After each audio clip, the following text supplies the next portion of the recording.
नमस्कार। लगातार खेती में आप हो चुके हो कर्ज से परेशान, काफ़ी खेती बदलने के बाद भी आपको नहीं मिल रहा है कोई समाधान। तो भैया आप बेफिक्र रहिए। आज इस वीडियो में मैं आपको कुछ 5-6 ऐसी चुनिंदा सब्जी फसलें बताऊंगा जिनको अगर आप लगाते हो तो इसके अंदर नुकसान जाने की जो संभावना है वो ना के बराबर है। जी हाँ, दोबारा बता रहा हूँ, इनके अंदर आपको नुकसान नहीं जाएगा, बल्कि अगर आपके ऊपर इस टाइम पर कर्ज हो भी रखा होगा तो भी ये इतना मादा रखती है कि एक झटके में आपको 1 साल में उस कर्ज से मुक्ति दिला देगी। तो भाइयों, आखिर वो कौन सी चुनिंदा 5 से 6 सब्जी फसलें हैं, उनको जानने के लिए आपको वीडियो पूरा देखना होगा। अगर चैनल सब्सक्राइब नहीं किया तो प्लीज़ चैनल सब्सक्राइब भी करना होगा, और वीडियो अगर आपको पसंद आए तो वीडियो को लाइक और ज़्यादा से ज़्यादा शेयर भी करना होगा। देखिए भैया, मैं आप लोगों को 2 तरह की 3-3 सब्जी फसलें बताऊंगा। कुछ फसलें ऐसी होंगी जो 60 दिन के बाद चलेंगी, कुछ फसलें ऐसी होंगी जो 30 दिन के बाद चलेंगी।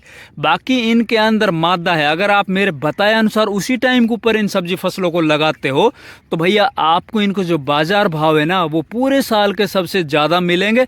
और रही बात रुपयों की, तो भैया एकड़ में आप लाखों रुपये बड़ी आसानी से कमा सकते हो। देखिए, हमारे देश के अंदर 2 तरह के किसान पाए जाते हैं। एक तरफ तो जहाँ किसान बहुत ज़्यादा कर्ज से परेशान है, वहीं पे दूसरी तरफ कुछ ऐसे चुनिंदा किसान भी हैं भैया जो बड़ी नौकरी पेशे वाले लोग हैं ना, उनके बराबर उनके टक्कर का जीवन यापन कर रहे हैं। उनका रहन सहन, उनके मकान। वहीं पे दूसरी तरफ वो किसान जो लीक से हटकर कुछ नहीं करते हैं, लगातार परंपरागत खेती के अंदर ही लगे रहते हैं, उनके ऊपर सिवाय कर्ज के कुछ नहीं मिलता, क्योंकि वो कुछ करना ही नहीं चाहते। वो सिर्फ और सिर्फ किस्मत के भरोसे बैठे रहते हैं। तो भैया, अगर आपको अपनी किस्मत बदलनी है तो आपको लीक से हटकर कुछ ऐसी चुनिंदा सब्जी फसलें अपने खेतों के अंदर लगानी होगी, तो आपको लाखों रुपए की इनकम करा के जाएगी। भैया, इन सब बातों को देखते हुए मैं अपना खेती का एक्सपीरियंस आप लोगों के साथ शेयर करना चाहता हूं। तो मैं आज आप लोगों को 3 वो चुनिंदा सब्जी फसलें बता रहा हूं, देखिए, जिनको आप जनवरी महीने से लेके और अक्टूबर महीने तक, इन महीनों में कभी भी लगाते हो तो भैया इन तीनों फसलों का ऐसा कॉम्बिनेशन है कि ये कभी भी आपको घाटे में नहीं जाने देगी। बल्कि आपके ऊपर अगर अभी इस टाइम पे 5-7 लाख रुपए कर्ज है तो भी वो 1 साल के अंदर ही निश्चित तौर पर उस कर्ज को खत्म कर देगी। तो भाई, इस वीडियो को शुरू करते हैं। पहले बात करते हैं वो पहली कौन सी सब्जी फसल है जो मादा रखती है किसान को कर्ज के दलदल से बाहर निकालने की। तो भैया, आप जनवरी के महीने में, फरवरी के महीने में या साल में अक्टूबर तक कभी भी मिर्ची फसल को लगा लेते हो अपने खेतों के अंदर। देखिए, हरी मिर्च ये लगभग 6 से 8 महीने तक कंटिन्यू चलने वाली फसल है। सपोज दैट अगर आप इसको जनवरी के महीने में लगा लेते हो तो भाई ये लगभग आपकी 8वें महीने तक, इवन 9वें और 10वें महीने तक भी चलती रहेगी। अगर आपके खेत के अंदर अच्छी ताकत होगी तो कंटिन्यू इससे आप हार्वेस्टिंग लेते रहोगे। अब रही बात रेट की, तो भैया लगभग आप साल के अंदर 3-4 बार इनके रेट अप एंड डाउन देखते हो। शुरुआत में जैसे आपने जनवरी में लगाई तो फरवरी मार्च में इसके रेट है वो 60-70 रुपये किलो मिलेंगे। उसके बाद अप्रैल, मई और हो सकता है आधा जून तक इसके जो रेट होते हैं ना वो थोड़े डाउन आ जाते हैं। उस टाइम पर किसान क्या करता है, अपनी फसल में वो लापरवाहियाँ कर जाता है, क्योंकि उसके दिमाग में ये चल रहा होता है कि भैया अब जो रेट है ना उसके अंदर तो लेबर कॉस्ट भी नहीं निकल रहा। तो उसके खेतों के अंदर क्या होता है, खरपतवार खड़े हो जाते हैं, और जो रस चूसा कीट है ना उनका आक्रमण बहुत ज्यादा हो जाता है। उससे क्या होता है, मिर्ची के अंदर लगने वाली सबसे खतरनाक बीमारी लीफ कर्ल वायरस, जो ऊपर उनकी पत्तियां जो सिकुड़ जाती है, वो बीमारी आ जाती है। उनकी फसल वहीं के वहीं खत्म हो जाती है। जो किसान अपनी फसल को अच्छे से सार संभाल के चलता है भैया, उनकी फसल लगातार कंटिन्यू बराबर हार्वेस्टिंग देती रहती है। अगर थोड़े बहुत रेट कम भी मिल रहे होते हैं तो भी वो नहीं घबराते हैं। जैसे ही बरसातों का दौर चालू होता है जुलाई के अंदर या जून के आखिरी वीक में, वैसे ही मिर्ची के जो बाजार है वो बढ़ने स्टार्ट हो जाते हैं। जुलाई महीना पूरा, अगस्त पूरा महीना और भैया सितंबर पूरा महीना लगातार मिर्ची के जो बाजार भाव होते हैं वो 50-60-70 रुपये किलो तक दोबारा पहुंच जाते हैं। सपोज दैट अगर आपने 1 एकड़ जमीन के अंदर में मिर्ची की फसल लगा रखी है तो उसके अंदर आप लगभग 10 से 12 टन अगर मिर्ची आप निकाल लेते हो, ये तो ऑन एवरेज निकल जाती है, और उसको हम पूरे साल के अंदर ऑन एवरेज 25 रुपये किलो को भी रेट लेके चलते हैं, तो भी भैया 2.5 से 3 लाख रुपए की जो मिर्ची है ना 1 एकड़ जमीन में बड़ी आसानी से हो सकती है। तो भैया इस फसल के अंदर मादा है किसान को एक झटके में गरीबी के दलदल से बाहर निकालने का। इसी के साथ अगर आप दूसरी इसकी सहयोगी फसल उसी खेत के अंदर या दूसरे खेत में भिंडी की फसल लगा लेते हो, सपोज दैट आप जनवरी के महीने में भिंडी की फसल लगा लेते हो, तो जब ये भिंडी की फसल तैयार होकर बाजार में जाती है उस टाइम पर इसको लगभग 60 से 70 रुपए किलो के रेट मिल रहे होते हैं। भिंडी की फसल के अंदर भी वही है भैया, अप्रैल के आखिरी वीक में या फिर मई के फर्स्ट वीक से इसके जो बाजार भाव थोड़े डाउन आ जाते हैं, हो सकता है 10 रुपए किलो तक भी आ जाए। फिर वही लापरवाहियां किसान भिंडी की फसल में करता है। आगे जैसे ही बरसातें चलती है, ये 1-1.5 महीना जैसे निकलता है, फिर दोबारा से भिंडी का बाजार भाव है ना वो भी एकदम हाइप हो जाते हैं, वही 30 रुपए से 50 ₹50 किलो के बीच में पहुंच जाते हैं। भिंडी से भी अगर आप बढ़िया क्वालिटी के सीड लगाते हो, बढ़िया खेत की तैयारी करते हो, तो भैया भिंडी से भी लगभग 8 महीने तक आप कंटिन्यू हार्वेस्टिंग ले सकते हो। भिंडी की फसल ऐसी, इसको देश के किसी भी कोने में किसी भी मंडी में बड़ी आसानी से बेचा जा सकता है। और भिंडी की फसल से ना आप लाखों रुपए पर एकड़ के हिसाब से कमा सकते हो। मैं आपको ऑन एवरेज बता रहा हूँ, लगभग 2 से 3 लाख रुपए पर एकड़ के हिसाब से अगर आपके खेत अच्छे हैं, तगड़ी तैयारी करके आपने भिंडी की फसल बढ़िया वैरायटी लगा के लगाई, तो भैया बड़ी आसानी से कमा सकते हो। इसके अलावा तीसरी इनकी सहयोगी फसल है भैया ग्वारफली। अब देखिए, ग्वारफली को जो किसान हड़के में आंकता है, बहुत से किसान तो इसको ये समझते हैं यार ये क्या है, ग्वारफली से क्या पैसे कमाए जाते हैं।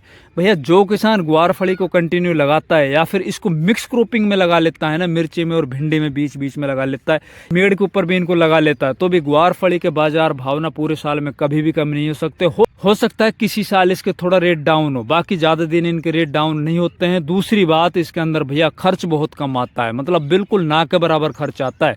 खेत की अच्छी तैयारी करो, बढ़िया बीज लेके लगाओ, फिर इसके अंदर थोड़ा बहुत रासायनिक खाद डालते चले जाओ। जैसी आप मिर्ची और भिंडी में स्प्रे करते हो, अगर हल्की फुल्की भी आप स्प्रे इसके अंदर करते चले जाओगे, तो भी भैया इसकी जो पौधा है वो लगातार ऊपर की तरफ बढ़ता चला जाएगा। इसके अंदर जो फलियां हैं वो लगातार लगती चली जाएगी। इनसे हार्वेस्टिंग करके बाजार में लेके जाओ। इनके जो बाजार भाव है ना, वो 30 रुपये किलो से 50 रुपये किलो के बीच में कंटिन्यू पूरे साल बने रहते हैं।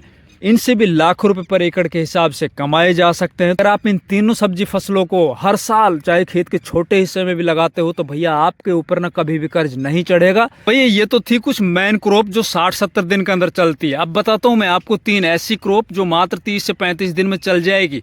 तो उसके अंदर पहले नंबर के ऊपर आता है हरा धनिया। देखिए, हरे धनिया को अगर आप जून के महीने में या जुलाई के महीने में लगाते हो और सही से आप उसको अंकुरित करा लेते हो, तो भैया हरे धनिया का जो बाजार भाव, मैं अभी पिछले 2-4 सालों का ट्रेंड बता रहा हूँ आपको, कम से कम आपको 200 से 300 रुपये किलो के दाम मिलते हैं। और हमारी नज़र में बहुत से ऐसे किसान हैं जो हरे धनिया से ना 1 एकड़ ज़मीन से 3 से 5 लाख रुपए तक की अर्निंग करते हैं। तो भैया हरे धनिया की जो बुआई आपको करनी है वो जून या जुलाई के महीने में करनी है। अन्यथा अगर आप सर्दियों के मौसम में हरे धनिया की बुआई करोगे तो उत्पादन तो आपको अच्छा मिल जाएगा, लेकिन इसके जो बाजार भाव केवल 10 रुपये किलो मिलेंगे। सब्जी फसल में कामयाबी का सबसे बड़ा मूल मंत्र होता है भैया टाइम का सही सिलेक्शन करना। मतलब जो भी सब्जी फसलें आप लगाने जा रहे हो उसको सही टाइम के ऊपर लगाओ। आप मंडी के अंदर एनालिसिस कीजिए किस टाइम के ऊपर किस सब्जी का ज़्यादा रेट होता है, उससे पहले आप उसको लगाइए। दूसरी, अगर छोटी सब्जी फसल बताएं तो भैया आप जून या जुलाई के महीने में ही मूली की बुआई कर लीजिए। देखिए, इस टाइम की लगी हुई मूली है ना, वो 30 रुपये किलो कम से कम उसको रेट मिल जाते हैं। और मूली वो कंदवर्गीय फसल है जिसका उत्पादन जबरदस्त निकलता है भैया। इसके अंदर अगर आपके खेत अच्छे से ताकतवर होंगे, आप शुरुआत में इसके अंदर थोड़े स्प्रे वगैरह करके चलोगे और अच्छी तरीके से इसके पत्ते बना दोगे, तो नीचे इसका जो कंद होता है वो बहुत ताकतवर, बहुत नीचे तक जाएगा। और मूली अगर आपको मैं एक ऑन एवरेज बता रहा हूँ, अगर 10-15 रुपये किलो भी बिक जाए तो भी लाखों रुपये पर एकड़ के हिसाब से इसे कमाए जा सकते हैं। इससे अगली जो छोटी फसल है जो 30 दिन में लखपति बना सकती है, वो है भैया पालक। अब देखिए, पालक को तो आप बिल्कुल हल्के में ले रहे होंगे, लेकिन हल्के में लेने की गलती कभी भी मत करना। पालक है ना, वो फसल है जो 1 फीट बाई 1 फीट एरिया से अगर आप 5 बार उसकी कटाई करते हो और वहाँ से आप 2 किलो पालक भी निकाल लेते हो और 10 रुपये किलो उसको बाजार भाव भी मिल जाते हैं, तो भैया 20 रुपये का पालक हुआ। इसके अंदर खर्च क्या है आपका? बिल्कुल भी एक तो बीज का या थोड़ा बहुत खाद वाद का है। इसके अंदर कोई स्प्रे नहीं होती। अब आप लगाइए, आपको लगभग 44,000 वर्ग फुट एरिया होता है, तो आप समझ सकते हो इसके अंदर अगर 80,000 किलो आपने पालक निकाल लिया, तो भैया इससे बड़ी और इससे ज़्यादा पैसे तो कहीं भी किसी भी फसल में नहीं है। बाकी ऑन एवरेज बता रहा हूँ मैं आपको, अगर पालक आप लगाते हो टाइम के ऊपर, मतलब जुलाई के अंदर, तो पालक से भी आप 2-3 लाख रुपए कम से कम बता रहा हूँ, इतने बड़ी आसानी से कमा सकते हो। तो भैया ये कुछ चुनिंदा 3 तरह की 2 सब्जी फसलें हैं। इनको अगर आप लगाते हो तो निश्चित तौर पर अगर आपके ऊपर जो भी कुछ कर्ज होगा वो भी खत्म हो जाएगा। आप कभी भी जीवन के अंदर गरीबी में नहीं जाओगे। भैया अगर हमारी वीडियो अच्छी लगे, वीडियो को लाइक कीजिए, ज़्यादा से ज़्यादा इसको शेयर कीजिए। चैनल सब्सक्राइब नहीं किया तो प्लीज़ चैनल सब्सक्राइब कीजिए। धन्यवाद।